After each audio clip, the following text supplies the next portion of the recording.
The crunch of gravel under my worn boots was obscenely loud in the dead quiet. Each step felt like a betrayal, an intrusion. It was well past midnight, the kind of deep, suffocating blackness that swallows sound and light whole.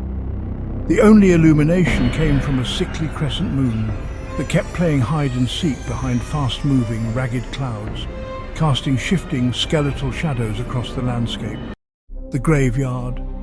Specifically the old Christian cemetery on the edge of the city, a place mostly forgotten, wedged between encroaching urban sprawl and a patch of undeveloped, thorny scrubland. People didn't come here much anymore, especially not at this hour. But I had to. It was Sana's birthday, or it would have been, 23, gone 6 months now, snatched away by an illness that came on fast and cruel. The grief hadn't lessened, not really. It had just changed shape, become a hollow ache in my chest, a constant background hum of wrongness. Tonight the hum was a roar. I needed to be near her, even if near meant standing over the patch of earth where they'd laid her to rest. The rusted wrought iron gates groaned open with a sound like a dying man's last breath. I slipped through the gap, pulling my thin jacket tighter. The air inside felt different, colder, heavier, denser. The city noise, already muted outside, vanished completely, replaced by the whisper of the wind through skeletal cypress trees and the unsettling rustle of dry leaves skittering across unseen paths. The smell hit me next, damp earth, decaying flowers, a faint, cloying sweetness overlaying something else, something acrid and old, like dust and regret. My phone's flashlight cut a shaky beam through the gloom, catching on leaning headstones, weathered angels with missing noses, and simple stone slabs worn smooth by decades of rain and sorrow. Names and dates blurred into illegibility. Lives lived, loves lost, all reduced to crumbling markers in the dark. A shiver traced its way up my spine that had nothing to do with the late autumn chill. Sana's grave was towards the back, near an old, gnarled oak tree whose branches looked like arthritic fingers clawing at the sky. Finding it in the dark was harder than I remembered. The flashlight beam danced nervously, picking out eerie shapes. Was that statue always facing this way? Did that shadow just twitch? "Stop it, Ali," I told myself. "It's just grief playing tricks on you. It's the wind. It's shadows." But the feeling of being watched prickled the back of my neck, insistent and unwelcome. My boots crunched on something that wasn't gravel. I lowered the beam. Bones. Small ones, probably from some animal, a bird, maybe a cat. But seeing them scattered there stark white against the dark earth sent a fresh wave of unease through me. Finally I saw it, the simple marble headstone, still relatively new compared to its ancient neighbours. Sana Khan, beloved daughter and sister. Below it the wilting remains of the flowers I'd left last week. I sank to my knees on the damp ground, the cold seeping instantly through my jeans. The flashlight beam rested on her name, Ali, V.O. "Hey Sana," I whispered, my voice hoarse. "Happy birthday."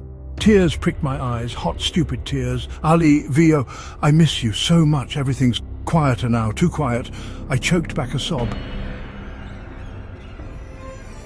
I stayed there for a while, just kneeling, talking nonsense to a slab of stone, letting the silence and the cold seep into me. The wind sighed through the cypress trees, a mournful sound. Or was it?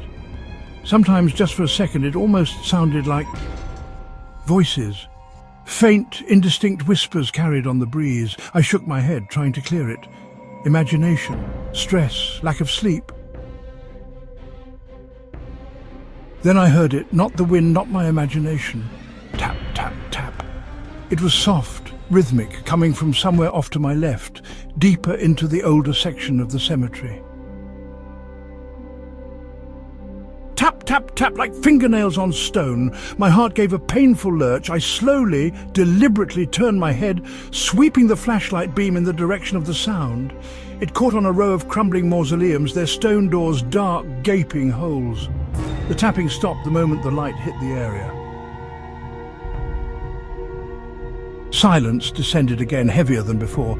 My breath hitched in my throat. Probably just an animal, I reasoned, my mind desperately scrambling for logic. A nocturnal bird pecking at something, a rodent gnawing. Yes, that had to be it. I turned back to Sana's grave, but the peace, the sad solace I'd sought was gone, replaced by a growing knot of fear. The feeling of being watched intensified, pressing down on me like a physical weight. I decided it was time to leave. Staying longer felt wrong now, disrespectful even, to bring this mounting dread near her resting place. "Okay, Sana," I murmured, getting stiffly to my feet. "I should go. I love you." I turned, aiming the flashlight towards the path leading back to the gate, and froze.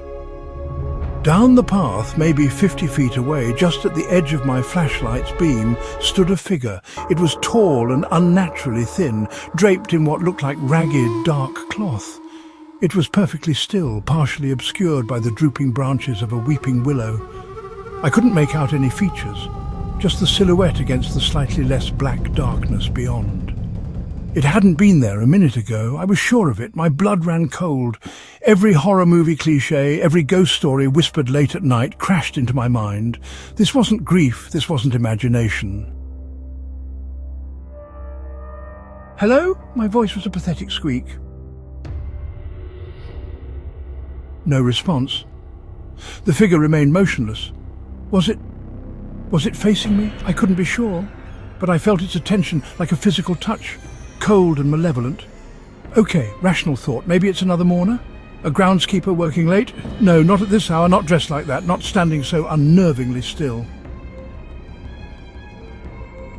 My hand, holding the flashlight, was shaking violently, making the beam jitter. I took a hesitant step backward, my eyes locked on the figure. It didn't move. Another step back. Still nothing. Maybe if I just walk away quickly, pretend I didn't see it. I turned, forcing myself not to run, and started walking briskly back towards the gate, my boots crunching far too loudly on the path. My heart hammered against my ribs like a trapped bird. Relief washed over me, so potent it almost made my knees buckle. See, imagination, shadows, stress. I'd almost scared myself into hysterics over nothing. I picked up the pace, almost jogging now, the gate seeming impossibly far away. The wind picked up again, whipping strands of hair across my face and carrying that whispering sound again, louder this time, closer. It sounded like dozens of voices, murmuring indistinctly, overlapping, creating a chilling chorus that seemed to come from all around me. Lost, cold, help, stay. I clamped my hands over my ears, stumbling forward. No, no, no! Then a new sound, the wet, sucking sound of disturbed earth. I risked another glance behind me, sweeping the flashlight beam wildly. The path was empty, but to the sides, amongst the graves, oh God! The ground near several of the older headstones looked disturbed. Mounds of fresh, dark soil piled up where moments before there had been packed earth and weeds. And from one mound, something was emerging. A hand, pale, caked in dirt, fingers crooked and grasping. My breath caught in a strangled gasp. I didn't just walk faster, I ran. Blind panic took over. All thoughts of dignity or quiet respect vanished. I sprinted down the winding path, slipping on damp leaves, my flashlight beam bouncing crazily, illuminating fleeting glimpses of tilted crosses, leering gargoyles, and endless rows of stone teeth jutting from the earth. The whispering intensified, swirling around me like a vortex. I could feel icy touches ghosting across my arms, my neck. The air grew frigid, biting at my exposed skin. Behind me I heard it again, that wet, tearing, sucking sound. More hands, more things. I didn't dare look back. The gate? I could see it, maybe 100 yards away, framed by the two ancient cypress trees that stood like sentinels. Freedom, safety. But something was wrong. The air around the gate seemed thicker, darker. The moonlight seemed to actively avoid it, and the whispering suddenly coalesced into one voice, right beside my ear, a child's voice, impossibly cold and ancient. I yelped, stumbling, nearly falling. I scrambled upright, gasping for air, my lungs burning, 50 yards to the gate. Then directly in my path, the ground erupted. Not just hands this time, shapes, vague hunched forms clawing their way out of the soil, covered in grave dirt and ragged remnants of burial shrouds. They weren't fast, but they were there, between me and the exit. Their heads turned towards me, empty sockets or shadowed depressions fixed on my light. Moans escaped them, low and guttural, the sound of ages of decay given voice. Terror gave me an unnatural burst of speed. I veered off the path, crashing through brittle, thorny bushes that tore at my clothes and skin. I had to circle around them. The gate was right there. I scrambled back onto the path just before the entrance. 10 yards, 5. My hand reached out for the cold iron. Slam! The heavy gate slammed shut right in front of my face with a deafening clang that echoed through the cemetery. It hadn't been the wind. There was no wind right now. I rattled the bars frantically. Locked? Bolted? It wouldn't budge. Panic clawed at my throat, raw and acidic. Behind me, the shuffling, moaning sounds were getting closer. The whispering voices were inside my head now, mocking, pleading, promising eternal cold.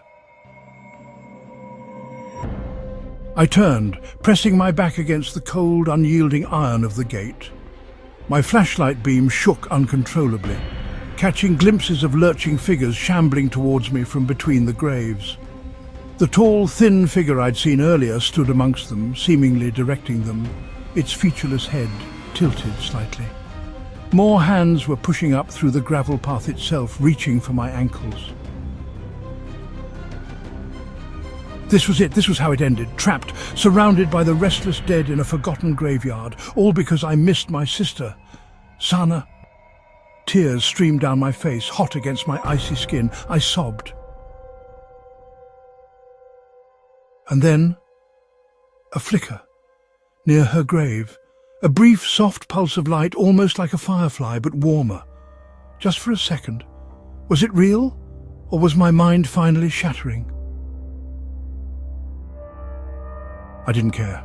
It was hope, an anchor. Something shifted in me. Not bravery, but pure animal desperation. I wasn't going to end up like them. With a guttural scream ripped from the very depths of my soul, I turned back to the gate. It hadn't slammed fully into its latch.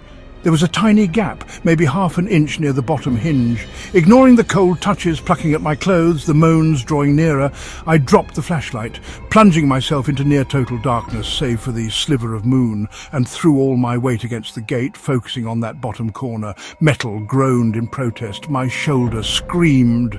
For a heart-stopping moment, nothing happened. Then, with a screech of tortured iron, the gate shifted, scraping against the stone stop, opening just enough, maybe a foot. I didn't hesitate. I threw myself sideways through the gap, scraping my back and hip brutally against the rough iron and stone. I landed in a heap on the gravel outside the cemetery walls. Clang! The gate slammed shut again, properly this time, the bolt sound echoing like a final judgment. I scrambled backwards on my hands and knees, crab-walking away, unable to take my eyes off the gate. Through the bars, I could see them.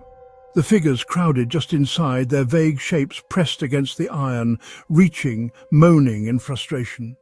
The tall figure stood behind them, motionless, watching me. I kept scrambling backward until my back hit the cold metal of my parked car. Fumbling desperately in my pocket, my fingers numb and clumsy, I found my keys. The electronic chirp as I unlocked the doors sounded impossibly loud, sacrilegiously normal. I threw myself inside, locking the doors immediately. My breath came in ragged, painful gasps. My whole body shook uncontrollably. I jammed the key into the ignition, twisting it with trembling hands. The engine coughed, sputtered, then roared to life. Headlights cut through the darkness, illuminating the gate. They were still there, watching. I slammed the car into reverse, tires spitting gravel, and spun around, flooring the accelerator.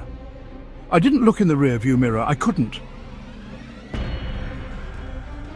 I drove through the sleeping city, ignoring speed limits, ignoring traffic lights, the sounds of the graveyard still echoing in my ears, the tapping, the whispers, the sucking earth, the final awful clang of the gate. I'm home now. The door is locked, bolted, every light in the house is on. But the cold hasn't left me. It's settled deep in my bones, and sometimes when the house is quiet, when the wind blows just right against the window pane, I can almost hear whispering.